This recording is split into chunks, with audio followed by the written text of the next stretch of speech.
I find that the media, most of the media, is completely oblivious, and for that matter, a lot of people in Congress, they don't know why Mr. Obama is doing these things and saying these things and contradicting himself, and even, as Bob Woodward pointed out, lying about them, about the sequester that was his idea. He is following his playbook, which is Saul Alinsky's Rules for Radicals.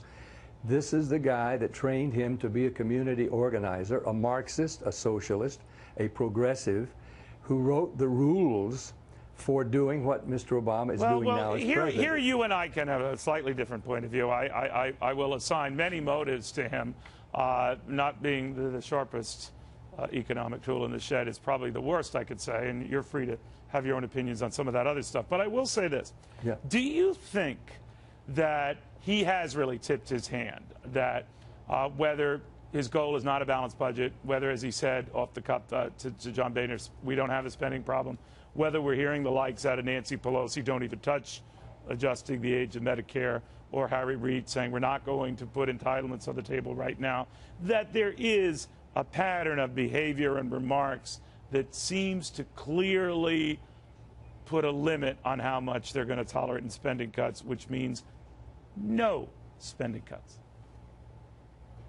Well, the sequester, which he denied was his idea, but Bob Woodward called him on that, and they finally had to admit, yeah, I did propose it, but as a deadline after. I didn't think it would ever come into being, he said, but if it did not, if the Congress capitulated, the Republicans, and came up with plans for me to spend a couple trillion more, according to my plan for the country, then there wouldn't be a sequester. But if it does, then I will have the executive privilege of deciding where the cuts will be.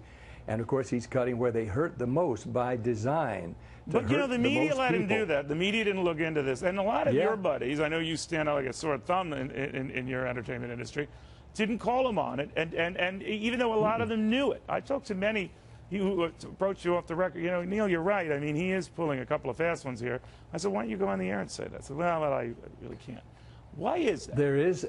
There is an intimidation factor and a ridicule factor. And listen, have you read this book, Saul Alinsky's Rules for? Yes, he I have. lays out the rules. I have indeed. I know, but I just don't want to go down this alley because I know you feel strongly. Though. Yes, but I will say this: you don't even need to assign those motives to him to assign some very big question marks to his economic stewardship. But there has to be some kind of reasoning for why he does what he does, which he's not too bright economically. I think he's a smart guy. This is a weak area. I do. Just like I'm not very good on any. If you were to ask me a lot of medical questions, I'm not great. But I think this is a weakness. And what's odd and ironic about that is he's having the most effect on economic issues about which he knows very, very little. True, but I think he's a brilliant guy, and I think he knows what he's doing, and he's doing it by design because he has a plan which he thinks is good for America, a virtually socialist nation in which people don't get very rich, everybody has everything, the government is in charge of everything because the government can do everything he's just better. Targeting you, Pat. That's the dirty little secret. He's just going after you. Well, I am a target. I was on his enemies list in the first year of his presidency. Well, don't worry, because after this segment, you're right back on it. Pat, it's always a pleasure, my friend. Hang in there. Thank you. You look great. Stay great. Thanks, Neil. Pat Boone. All right, time to